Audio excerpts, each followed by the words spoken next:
He is the Alpha and Omega. He is the beginning and the end. Who was, who is, and is to come. The Lord Al-Jehovah, who is very faithful from the very beginning and to the end. Oh, hallelujah. Everybody close our eyes. Isipin niyo po yung kabutihan ng Panginoon. Amen. Thank you, Jesus. Minsan there's a lot of questions sa buhay natin. Bakit ganito? Bakit ganyan? So alam niyo po, family, the first miracle na unang natin maunawaan, hihingan natin. Kung hindi tayo mahal ng Panginoon, wala tayo ngayon sa pinatatayuan natin. For the moment we awake in this morning, nagkaroon tayo ng pagkakataon na makapagsamba ngayon. That is one of the greatest miracles. Maraming hindi nakahagising sa umaga. But we are here now worshiping the Lord. There are many countries right now. I see the bondage of war, hirapan, gutom. We are here, family, worshiping the King Jesus. That's why there is only one reason bakit tayo nandito. To pray those who are captive. Captivity by war. Captivity by sickness. Oh, Ribazo. We thank you, Jesus. We thank you, Holy Spirit. We desire your Holy Spirit. Let the name of King Jesus magnify in our eyes, magnify in our tongues. Ribazo, those who can speak in tongues, speak in tongues. The Bible says, those who speak in tongues will edify themselves. Yung hindi makapag-speak in tongues, just be with the flow. Isipin nyo ang kabutihan ng Panginoon. This is our chance to worship Him in spirit and in truth. Oh, Rebazir, Abraham, Leprasul, Abraham, Rimonde, Rebazir, Kaya Baba, Rebazir, Baba, edify your tongues. Oh, Rabazir, Rabazir, Kaya Baba. In the name of Jesus, let the tongues of your people, the voice of your people, the prayer of your people come into the throne of grace. Oh, hallelujah. Thank you, Jesus. All our family, all our situation, all our business, surrender it to the Lord. In the name of the Lord Jesus. In the name of Jesus, arise, arise, children of the living God. Arise, children of the living God. Last 30 seconds. Last 30 seconds. Continue thinking the goodness of the Lord. If you can speak in tongues, allowed to reach in the throne of God's glory. In the name of Jesus, arise, children of the living God. Oh, Reba Baba, Reba Baba, Zerende, Reka Laramunde, Kandrabu, Reka Yavansa, Dalabrande, Kandramunde. In the name of Jesus, I speak now the tongues of fire. The tongues of fire. Arise, oh Reba Baba, Baba, Sita Ramunde. Reba Zeka Yababa, Baba, Zerende.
Amen.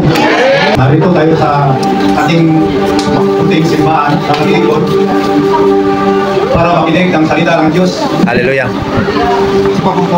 Salamat sa Kanya na ibinigay sa ating salud ng isang linggo. Katulad na nangyari sa atin ngayon.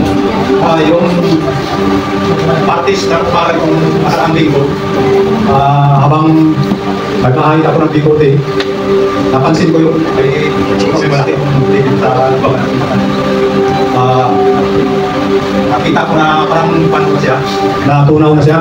Wow. Kasi sa loob siguro ng 1 taon o 2 taon, na pinipisil ko siya, hindi talaga siya matanggal. Matigas siya. Pero sa parang ni Pastor at Sister Mai, ang nauting water na pinag-pray ni Pastor. Hallelujah. Glory to Jesus. Nagdadasal ko para maalis ako. Mas lalong niliwala sa ating paligid, kasama na yung sa paano matunaw at matanggal yung ulit sa ating mata. Sa awa ng Diyos, ng Panginoon, ngayon, wala na, may kapiraso palang totally rin natanggal na siya. Pasalamat ako sa Panginoon. Purihin po natin ang Panginoon ng Diyos na buhay. Kaya nito. Ng ating Panginoon. Kasi po ilang weeks pa ako nagdusa sa sakit ko po sa ulo. Thanks God po at pinagaling niya na ba ako sa pagmamagitan po ng tulong din ng prayer ko ni Pastor Dunien. Patuloy pa rin po ako magsisilbi sa ating mahal na Panginoon habang ako po ay buhay. Sana sama-sama po tayo na nandito po lagi tayo sa Diyaong Pamilya. Maraming salamat po. Kapasalamat ako sa Panginoon, nakadating po kami dito ng matiwasay. Bagamat may mga challenge na humarang sa daan, pero hindi naman inabot. Kaya nagpapasalamat ako sa Panginoon at nag-testimony po dito sa inyo na tinapitan talaga ng Panginoon yung bulong. O kanina, hindi ka kami bumangga. Pero dahil sa protection ni Lord at sa ginagabayan niya kami, sa pagkakas namin yung bahay ng Pagkakas namin. Hindi ko alam kasi national kami pero kung isang ko yun talaga kumapit hindi kami na kaya salamat ako sa Panginoon. Yan ang Panginoon na ginagawa sa bawat isa sa atin. Karapat-dapat lang talaga siya purihin at ibalik sa kanya lahat ng mga papuri at pagkasalamat. Nakakang araw, nagkaroon kami ng family outing. Nagkaroon kami ng island hopping. Sabi, pagdating doon sa may, yung po ng maraming isda. Pagkakuri na maraming isda. Ay kanya-kanya na silang ulan doon. So si Aya, nakita ko, ay siya pa nakatikin siya kung sa kunang Tumalayo pa, nakadidisyon ko na may nangyari sa kanya. Sabi ko sa kakabi ko, mga anak ko, anong nangyari kaya yan? Di kayo napupulikat yun. Pero patuloy siya kung busa dahil lakad, palapit. Sabi ko, may nangyari kaya yan. Eh, pagsampan niya, namumula na yung katawan niya. So, lumipa na sa kuha na kami, sa paalis na kasi kami, nasa bangka na kami. Eh, sabi nga ni ate niya, ano ka ba? Kumusta ka? Okay ka lang? Gusto mo bumalik na tayo ng Pento? Kasi kaya mo pa? Eh, wala naman kayong dalang mga gamot. Ang huliwat, pero hindi ko na naiwan ko. Pwede na nila. Sabi ko sa kanya, mag-pray kayo kasi kayo nag-posting. Pero nakikita ko siya na nag-pray siya. Hindi speaking tongues ko. So, pag pulang-pulang na dito, kasi sabi ko, may gamot ako doon sa part na talagay para sa high blood, para tumaas ang BP. Kasi talaga, para nasalakay siya. So, pagdating doon nakahurialan, hindi na kasi nakakasama sa picture taking kasi sabi ko, tawagin mo si Pastor. Inawagan nila si Pastor at ipinag-pray yung Pastor doon sa Mawari Island. So, maya-maya, pagkatapos sa pray ni Pastor, okay na siya. Unti-unti na nawala yung puglas na namumula sa katawan. Kaya puli ng Panginoon kasi kaya yung distant, andyan siya. Hindi siya malayo sa atin. Kahit si Pastor na, nasa utos sa prayer doon, kami naman nandun sa Islam. Walang imposible sa Panginoon, maniwala ka lang ang Panginoon hindi para sa buhay natin. Amen. Hindi po ang Panginoon, maraming salamat sa pangalan ng Jesus. The touch of the Holy Ghost. Amen. You are sensitive with the Holy Spirit. Mapipil niyo po family. Hallelujah. Taas ko kamay ng first time. First time. Hallelujah. Glory to the name of Jesus. Hallelujah. Welcome family. Welcome Lord. It's not an accident. Nandito po kayo. It is the grace of the Lord. Minsan nakala nyo, imbitahan na kayo. Amen. Hallelujah. God bless. Glory to Jesus. Alam niyo po family, minsan kami mga family tayo hindi nakapunta dito. Alam niyo po, I'm always praying. Hindi po kayo nawawala sa prayer ni Pastor. Amen. That's why gusto kong i-impart yun sa inyo. Alam niyo rin, marami sa mga mahal natin sa buhay, huwag niyo silang pagsawaan, puntahan, imbitahan. Amen. Dahil kung yung mga testimony kanina, nagiging living testimony sila. Meron tayo family doon sa Inagawan. Nung nagkaroon ng kursada doon, Brother Steve, ano pong pangalan yun? Brother Steve? Anong pangalan yun? Si Brother Jose. Nung after ng crusade, nung na-pray siya ng prophet, hindi pa literally natanggap niya yung kalakasan. After ng crusade, talagang kinarga na lang siya kasi sa wheelchair niya, nagaganyan na siya, nadulos-dos na. Congratulations, brother. Congratulations. Hallelujah. Hallelujah. Amen. God bless, God bless. Ito po yung mga magagawa ng Panginoon. Out of their compassion, walang imposible sa Panginoon. Amen. That's why, nung iniwan siya ng pamilya niya na naghatid, sabi ko kay Brother Steve, sabi ni Brother Steve, iuwi ko ito, Pastor. Pero nagkaroon sila ng desire na dahil pagdating doon, alam nila ang sitwasyon, mapapabayaan. Ang tugon yun to family, 60-40 na. Malapit na sa 50-50 na nga eh. Diba? Wala na po talaga, hindi niya na alam na nangyari sa kanya. Ang ginawa na lang po, binuhat, dinala ko sa doon sa church natin doon, may church po tayo doon sa Inagawan. Glory to the name of Jesus. Amen. And then to make the story short, almost magka 2 weeks na, si Brother Steve and all the family, yung church, every morning bago mag-alas 6, sa afternoon naman, sa hapon, they pray, talagang yung altar doon nag-increase, at yung lalaki ni si Brother Jose, sumasabay din siya, naka-wheelchair po yun, hindi makalakad. Nung first time na pumunta doon, ganyan yun, ganyan, talagang dinala na sa higaan. Diba, at ngayon po family, anong nangyari? Nakakalakad na. Hallelujah! Let's celebrate the goodness of the Lord! Hallelujah! Kanina dinala ko, nagwawalis ako ng palibot na bahay niya. Wow! Hallelujah! Ipopos namin yung family. Grabe. It's not just because the leaning hands of the man of God. The Bible says, love covered multitude of sin. Amen. Kung kayo nagiging vessel of God's glory, ang kagalingan walang imposible. Diba? Yung pakahinga, si Lazaro 4 days na nabuhay pa. Yung pakayang mahihinga, yung pakayang 50-50, kahit 10 over 10 pa yan, basta mahihinga pa. Come out of the abundance of your love. The Lord God in heaven, He will hear your prayer. That's why nag-i-speak in tongues tayo. Bakit? Kasi yung panalangin natin, limitado yung panalangin natin on our tongues. Diba? When we speak in tongues, edify ourselves. Pwede ka mabuti ng 1 oras, pwede ka mabuti ng 2 oras. That's why, kung mga first time, invite us, come into your house. Schedule ko natin yung mentoring natin, mentorship. We will teach you. Because in these last days, kailangan natin ma-equip. Diba? In the book of Ephesians, chapter 4, verse 11, merong tinalaga ang Panginoon ng mga teacher, the fivefold ministry. Merong pastor, merong evangelist, merong propeta. Amen. Para saan? To equip the church.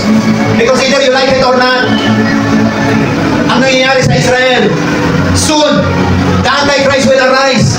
The Bible says, even the very elect, kahit na ang mga pinili, pwedeng ma-deceive. That's why we need to be equipped in these last days. Learn that one day, hindi lang ikaw yung makaka-receive ng kalakasan, makaka-receive ng healing. Ikaw na mismo yung gagamitin ng Panginoon. Amen! Amen! Kung gusto magpagamit sa Panginoon, hallelujah! Fighting lang with me from now on. Magkakaroon ako. Compassion lang. More than I have before. Like the love of Jesus. A prayer that hears in the throne of God. Palakpakan po natin ang Diyos sa buhay. Alam niyo po, in the book of Matthew, family, welcome to the family ng po. Glory po family. Glory to the name of the Lord Jesus. Okay, family natin. Ito po, kung kayo mayroong galing ng Inagawan, Inagawan, taas ang kamay. Okay, yung mas malayo pa sa Inagawan. Wala na, mas malayo yung Inagawan. Okay, glory to the name of Jesus. Ito po. Ay, may Rizal. Hallelujah. Palakpakan po natin ang ating brother. Okay, welcome po sa first time. And then, ito talaga outside the Philippines ito. Welcome po sa ating family. Nakauwi ko sila from US. Iikot, di ba? At San Francisco. So, glory to the name of Jesus. Nandito ngayong kasama natin. Amen! That's why, tayo po family, alam niyo po, yung pag-ibig natin, lahat tayo may pag-ibig, tama po. Amen. Kasi nilikha tayo ng Panginoon out of the abundance of the love of God. Amen. That's why, pero ang pag-ibig na founded sa love ni Jesus, yan po yung pag-ibig na handang magsakripisyo. Handang magmahal more than himself. Amen. That's why, kapag gano'n yung pag-ibig natin, walang sakit, walang karamdaman, walang sitwasyon, ang hindi sasagutin ng Panginoon. Amen. Amen. Amen. At tandaan natin, family, ang best example natin dito, nung agad si Jesus. But in the book of 1 Corinthians chapter 11 verse 1, sabi ni Apostle Paul, imitate me as I imitate Christ. Amen. From 4 years ang dami na natin from Luzon, Visayas, in Mindanao. Amen. Nag-arise sa ministeryo ito in the times of pandemic.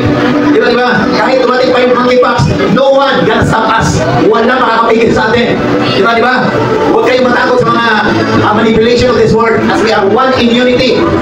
Basta, tandaan natin, kung sa ibang mga sambahan, mayroong mga prinsipyo, dito rin po mayroong prinsipyo. Ang tinatawag yun, the doctrine of Christ. Hindi po bago yun, hindi po tayo nag-aaral ng bago. Nandito po yan 2,000 years ago. Nandito na po yan sa Old Testament. Nandito na po yan sa New Testament. Di ba? That's why, the book of Matthew, chapter 10, verse 7 to 8. Ay sabi po dyan, family, for the kingdom of God is at hand. Heal the sick, cleanse the leper, even raise the dead. So that verses, ibig sabihin, kabilang tayo, dapat hindi na nangyayari yan in the New Testament. Dapat nangyayari yan ngayon, family. Di ba? Amen. Yung Diyos natin is the same yesterday, today, and forever. Amen. Kung nagpagaling siya noon, ngayon magpapagaling din siya. Kaya wala si Jesus ngayon. Dahil kung nag-ascend to heaven, in the book of John chapter 16, ano sabi doon, family? Rapat naman ako ay aalis. Dahil kung hindi ako aalis, pupunta sa aking Ama, hindi niya maibibigay sa inyo yung ibinangako banal na Espiritu. Amen. In the book of Corinthians, ang katawan natin is the temple of the Holy Spirit. Ngayon, nasaan si Holy Spirit? Nasa tabi ba natin? Nasa taas ba? Nasa simbahan ba? Nandito sa atin, nasa loob natin. That's why pag nanalangin tayo, hindi mo kailangan, nasaan si Holy Spirit? Nandito ba talaga siya? You need to explore from within. Kaya tayo nakapikit. Kasi the moment na nakamulat ang ating mga mata, ang daming disturbance. But the moment you close your eyes, your angelic eye will open. Amen. Ay sinasabi ko kanina, isipin yung kabutihan ng Panginoon kasi He is from within. Ang kailangan na natin i-explore. Hallelujah. In the book of Matthew, ano po sinasabi doon, family? If you want to seek the Lord, go into your room. Pray the Lord in secret. Kneel down. Have humility. Amen. Amen. And out of the abundance of the grace of the Lord, you will experience Him. Hallelujah. You never experienced Him before. Hallelujah. Amen.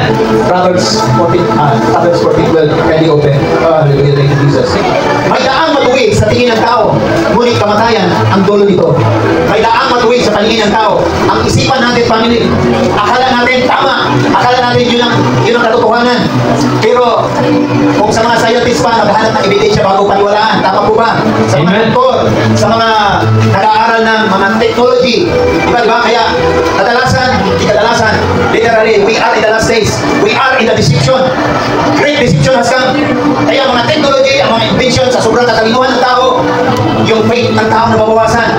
Nagiging dependence na tayo sa technology. Diba? Minsan, kailangan natin ng magandang worship, magandang para makakunik sa Panginoon. Okay yan, nakakatulong po yan. Pero literally, ang worship, yung mga ganyang sound, uplift lang po yan ang atmosphere. But the most important thing, you discover Him from within. Oh, hallelujah. Right to you, family. You will discover Him from within. Why? Because Jesus Christ, the Word of God says, He is in us. Live in us. In the book of Colossians chapter 2 verse 9, the fullness of God, the deity of God, the Father, the Son, and the Holy Spirit dwell in us. Amen. Amen. Sabi ng isang Samaritana ng babae in the wheels of Jacob, sabi niya, sabi ng mga Hudyo, doon lang daw sa Jerusalem, sasabahin ang Diyos. Pero hindi niya alam si Jesus, pumunta doon sa lugar na yun, para inip lang siya. Amen. But at the moment, sabi ni Jesus, the hour has come that my people will worship me sa Espiritu at katotohanan. Hindi na kailangan sa bundok. Di ba? In your secret place. In your secret place, this is from your heart. Amen. Eh, pag sinabi mo, Spirit, He is operating in our heart. Di ba? Proverbs 14:12, there is a way which seems right unto a man, but at the end thereof, there is a ways of death. That's why, importante pang yung family yung ganito. Yung sama-sama tayo ganito. That's why, sabi sa salita ng Panginoon, Proverbs 27, as iron sharpens iron, so one sharpens one another. Amen. Hallelujah. Huwag natin kalitan yung mga pagtitipon na ganito. Amen. 1 Peter chapter 1 verse 23. Being born again, not of corruptible seed, but incorruptible. Pag sinabing incorruptible, mabawi ng lahat. Pero ang salita ng Panginoon, hindi pwedeng mawala. Pag sinabing incorruptible, it is the word of the Lord. Pag sinabing sinabing born again, maraming nagsasabi, I am born again. Pero, pagkagaling sa sambahan, ang bait natin, pag-uwi sa bahay, walang pagpipigil sa salita. Amen. May tumawa. Natubig siya. Hallelujah. Glory to Jesus. Pag sinabing born again, dapat mayroong pagbabago. Kasi si Holy Spirit is no other than good character. Di ba, di ba? Minsan iisip natin, si Holy Spirit ba yung isang ibon na kulay puti? No, no, no, no, family. Si Holy Spirit is no other than good character. Di ba, di ba? Amen. Pag merong nagagalit, pero ikaw, nandoon yung puso mo mapagkayapa. Blessed are those who are peacemaker, for the kingdom of God is upon them. Di ba, di ba? Magalit pa ang isang tao, mararamdaman mo si Holy Spirit. Kapag mayroong jealousy, pag mayroong pagkawatak-watak, mararamdaman mo si Holy Spirit. Pero ang pinag-uusapan about love. Wow, galing kami sa gawain, napakinggan namin yung testimony kanina. Na-amaze ako. Gusto ko rin i-share yung testimony na, Lord, nananalangin ako kami, and I experience your presence. Pupunta ako sa opisina, Panginoon, bago ako lalabas ng tahanan, pagpalain mo bawat step ko, ang bawat lakad ko, and every step will become your territory. Amen. Kasi si Holy Spirit, hindi mo siya makikita, pero mararamdaman mo siya. Amen. Kaya gagamit siya ng, gagamitin yung mga katawan natin. Ano ba, di ba? Sino nga daw magpagamit yung Holy Spirit? Amen. Kung pati pagsasanamay, alanganin ka. Hallelujah. Sino nga daw magpagamit yung Holy Spirit? Amen. Hallelujah. Okay, tignan with me today. Today. Ang galit, buhot, jealousy, is not my portion. It's not my portion. Love, joy, peace, kindness, faithfulness, self-control, goodness is my portion. It's my portion. Because it is the Holy Spirit. It is the Holy Spirit. It can be found in Galatians chapter 5, verse 20 to 23. The fruit of the Holy Spirit. Amen. Siya po yan. Na joy and peace. Pag naghahari sa atin yung pamilya, walang sakit. Dahilan, mayroong nahihilingan. Matthew chapter 16, ang sabi doon, Mark chapter 16, when you lay hands on the sick will recover. Paki-open mo, James chapter 5, verse 14. James 5:14. When you lay hands on the sick will recover. Amen. Amen. Pero bakit, nung nakaramdam ng kalakasan, pag-uwi sa tahanan, bakit bumalik yung sakit? Bumalik yung karamdaman? Kasi nandiyan yung galit, nandiyan yung puhot, nandiyan yung unforgiveness. Dito lang nag-confess, I confess, sumabayaw sa panalangin yung pastor. Pero nung nakita mo yung kaaway mo, sabi sa salita ng Panginoon, love your enemy. Pero nung nakita mo yung kaaway mo, tinestan ng Panginoon. Ayan, itong tao na to, kung ano-ano tinichismis sa akin. Amen. Diba? Pag-uwi ng bahay, ang sakit ng katawan ko. Kanina bakit ang ganda ng pakiramdam ko sa church? Pero pag-uwi, sumakit. Bakit? Bumalik kasi yung galit. Ang Diyos natin, tinitest tayo. Pero si Satan, tinitest tayo. Amen. Amen. Para hindi natin maranasan yung pagpapala. The devil is a liar. Amen. The book of John chapter 10 verse 10, ang ating kaaway, walang gawa niya kundi magnakaw, pumatay, mangwasak. Amen. Ipapanakaw mo ba yung kapayapaan mo? Hindi. That's why forgiveness is the key. James 5:10, sabi dito, if any sick among you, let him call to the elders of the church. Let them pray over him, anoint them with oil in the name of the Lord Jesus. Don't try to know, mga kamay mo, meron yung tinatawag na natural oil. Diba? That's why when you lay hands on the sick, nakakaramdam ka ng kalakasan. Nakakaramdam ka ng malamang pag-asa. But it is in the New Testament family. Kung sino man sa inyo may sakit, ipatawag niyong pinuno ng sambahan. Pero pag tayo nakakaramdam ng karamdaman ng sakit, ano sa isip kagad natin sino? Si Doktor. Si Albularyo. Amen. Si Herbal. Pag naisip mo, pag mayroong atake, ito agad. Lord, kung tapos, dapat ito ilagay doon sa takit-takit. Huwag yung sa napupunta ng gagamba. Maraming sapot. Dapat doon sa, pakita mo doon sa, diba? Kung meron kang salamin, ilagay mo sa tabi ng salamin para pag nasa salamin ka, natipintin ako. 1 verse a day. Amen! Amen. Joshua chapter 1 verse 8, meditate my word day and night upang magkaroon ka ng tinatawag na good success. Joshua 1:8. Joshua 1:8. Hallelujah. Amen, amen. Pag naiisip mo ang salita, hallelujah. That is the right engagement. First engagement natin yan. Salita agad. Lord, anong word mo sa akin? Inubo ako. Ilalagnat ako. May problema sa opisina. Lord, anong word mo sa akin? Basa-basa rin pag may tayong family. Kung gusto nyo mabasa ang Bible, ano tinuturo natin? 4 chapters a day. Sa buong taon, mababasa mo buong Biblia. This book of the law. Huwag natin iiwan sa ating mga bibig. Huwag natin tanggalin sa ating bibig. Meditate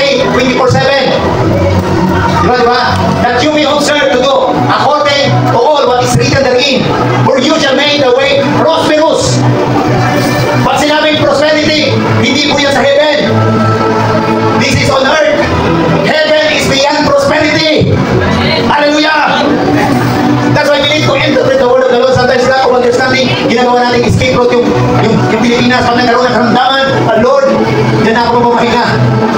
Kung kino maging mahirap, basta na sa Panginoon, huwag natin gawing escape route. Even in the book of Revelation, ano sabi ko ng family? There will be a new heaven and a new earth. Ibabalik ang Panginoon dito sa earth. Amen! Amen. That's why, ang prosperity yan dito po yan sa earth. Pero prosperity, it doesn't mean yung mapera ka, maraming may pera ngayon, hindi matulog. Maraming may pera ngayon, wala sa sabahan. Eh, sa Proverbs 14:12, ang sabi doon, marami sa tingin natin, akala natin tama, pero mali pala. Ang tunay na prosperity, walang karamdaman. Tanungin niyo po yung pinakmayaman. Pag tinanong mo sa kanila, ano yung mahalaga sa'yo? Sasabihin nila, yung pagsugat ko. Amen. Amen. That's why, pag wala kang karamdaman, wala kang sakit, at meron kang understanding sa salita ng Panginoon, I tell you po, family, the word of God is enough. Ito yung magpipil sa'yo. Hallelujah. Palapakan natin ang Diyos sa buhay. Hallelujah. Praise the Lord. Fasten your seatbelt. This is the last verse. At it will gonna enlighten us. Amen. Hallelujah. Acts chapter 19, verse 1. Oh, hallelujah. Sabi dito, family, palapakan na natin ang Diyos sa buhay. And it came to pass that while Apollo was in Corinth, okay, and it came to pass that while Apollo was at Corinth, si Paul, having passed through the upper coast, came to the Ephesus, in finding certain disciple. Ang hinahanap niya, nakatagpo sila, nakamit up sila ng mga disciple. Next verse. Okay. Next verse. And he said unto them, have you received the Holy Ghost since you believe? Ang sabi nila, na-meet nila, Paul, and he said unto him, we have not heard much about the Holy Ghost. Next verse. And he said unto them, into what then were you baptized? And they said unto John baptism. So, hindi pa sila familiar kay Jesus, dahil alam niyo naman, bago maging si Jesus, si John the Baptist. So, nabaptize sila ni John the Baptist. Next verse. Pero sabi ng Paul, sabi nila Apostle Paul, ang John baptism is a baptism of repentance. But when you receive the Holy Spirit, baptism of the Holy Ghost, baptism of fire, filled with the Holy Spirit. Diba? He said Paul, that verily baptized with baptism of repentance. Kaya po, John the Baptist, saying unto people that we should believe on Him, we should come after Him, that is of the Lord Jesus Christ. In that moment, ang tinanggap nila, they lay hands, verse 5, lay hands sila, si Apostle Paul, and they receive the Holy Spirit. And they speak a new tongues. Diba? And they share the word of the Lord, verse 5. Hallelujah. Now, sino handang lahat ba dito mananampalataya ni Jesus? Amen? Oh, I tell you, lahat tayo nandito sa ating Holy Spirit. But it is another term. Being filled with the Holy Spirit and being baptized with the Holy Spirit. Being filled with the Holy Spirit. Number one, kailangan may conviction ka sa pagsamba. Amen. Hindi po pwedeng hindi ako makasamba, Lord. Dahil nasusulat ka sa iyong salita. Igalang mo ang araw ng Sabat. Exodus chapter 20 verse 8. Ipagilid mo ang araw ng Sabat. Kung totoong filled ka ni Holy Spirit, dapat may conviction ka sa pagbabasa. Kung wala kang conviction, draw near to God and will draw Himself to you. Ibig sabihin, gawa tayo ng paraan para mapalapit tayo sa Kanya. Kaya sabi ko, ilagay niyo sa tapat ng salamin. Amen, amen. Ilapit natin ang sarili sa Panginoon because the finished cross of Jesus, nung sinabi niya, it is finished, every power on heaven, on earth, even under the earth, is in the name of Jesus, and He is in us. Amen. Kung totoo, filled ka ni Holy Spirit, read the Word of God, may conviction ka. Lord, kinukulang ako pa, Panginoon, ang buhag sa'yo. Lord, dagdagan mo pa. Kung totoo, buhag ka kay Holy Spirit, huwag natin kalikain yung araw ng pagsapa. Amen, amen. Pagbabasa ng kanyang salita. Maliban sa pagbabasa, 4 chapters a day, basa natin buong Bible, study the Word, from one verse to another verse. Amen. Amen. Dahil ilang times na pagwala dito, time will come. Maniwala kayo sa hindi. Time will come. Yung physical Bible natin will be eliminated. Narating ko yan time na yan. What has been done before will happen again. Nangyari po yan. Kita New Testament. Nangyari po yan dito Old Testament. Mangyayari din sa atin yan.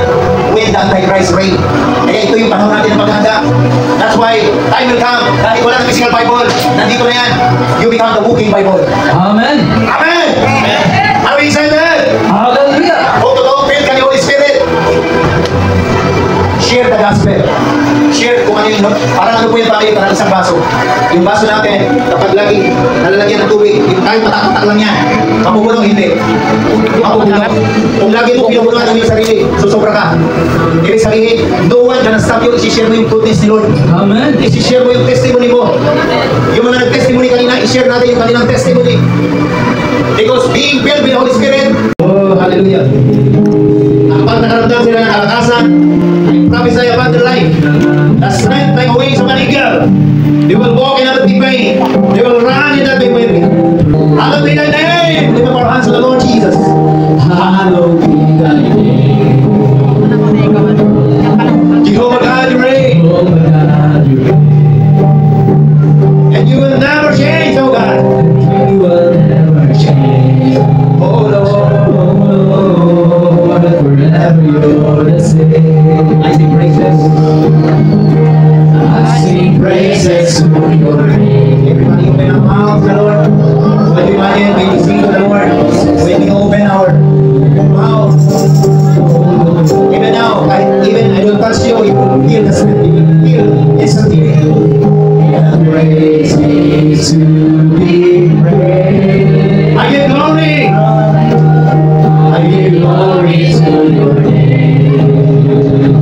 Oh Lord, glory to your name. Oh Lord, your name is great and greatly to be praised. I sing praises to your name. I know some of us will, kahit wala tayong nararamdaman, but the moment yung problema, anxiety, stress, depression, that is evil attack right now, that is exposing right now. Don't you ever know that? Too much worriness. Yung stress, anxiety, that is the cause of sickness. Pag tumagal po yung family, mananatili po yan sa heart natin. Minsan din natin alam, yung dating hindi tayo magagalit, bigla na magagalit. Walang concentration sa trabaho. At kapag tumagal mga bagay na yan, it will cause sickness. Hallelujah. Sabayan niyo ako sa ikting panalangin. Ama, sa pangalan ni Jesus.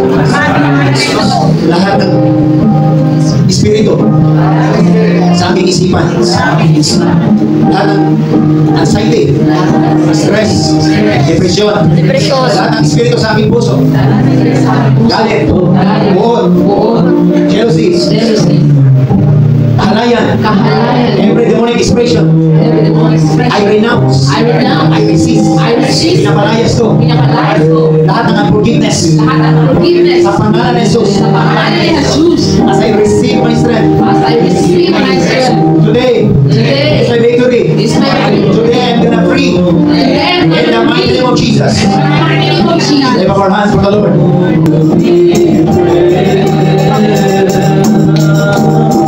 Sing praises to your name is great, greatly to be praised.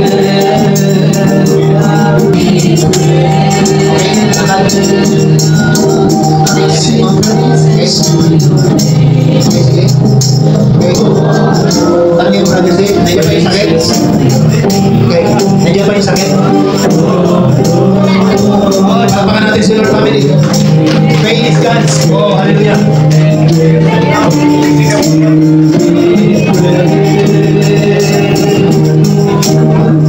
Give glory to His faith and praise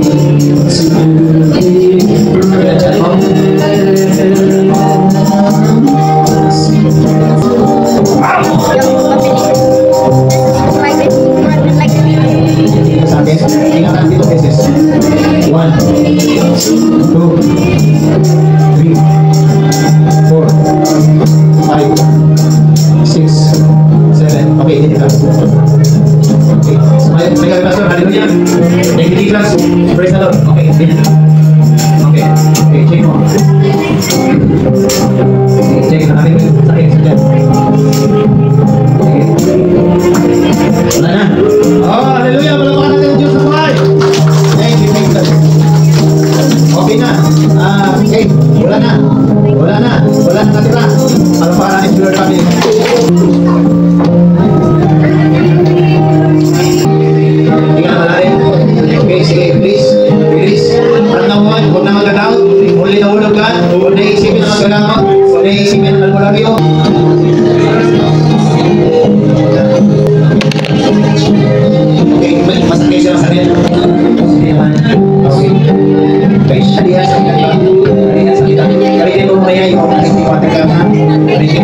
Tapos mo dyan ha. Hindi pala nararamdaman iba sa kayo. Amen.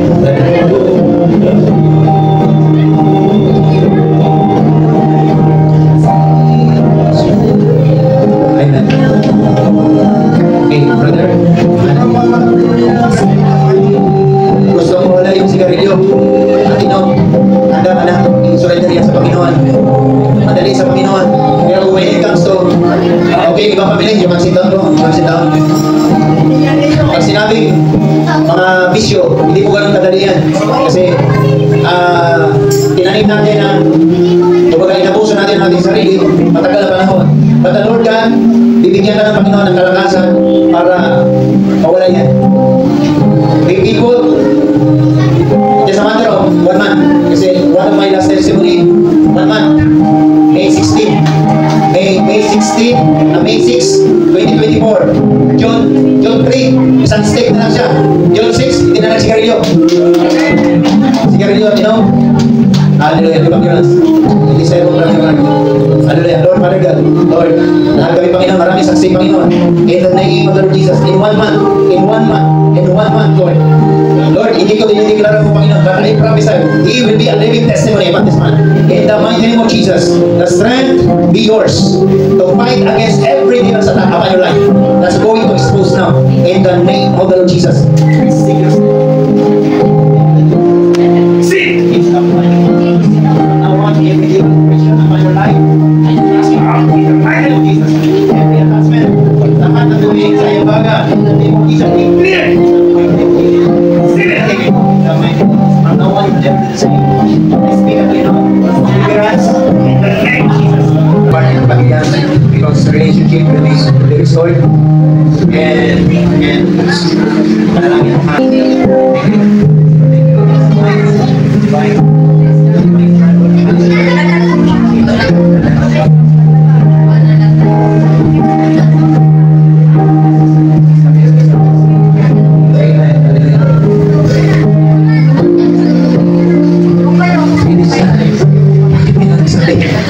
and we are here to celebrate the victory of the Lord. Amen. That happened 2,000 years ago.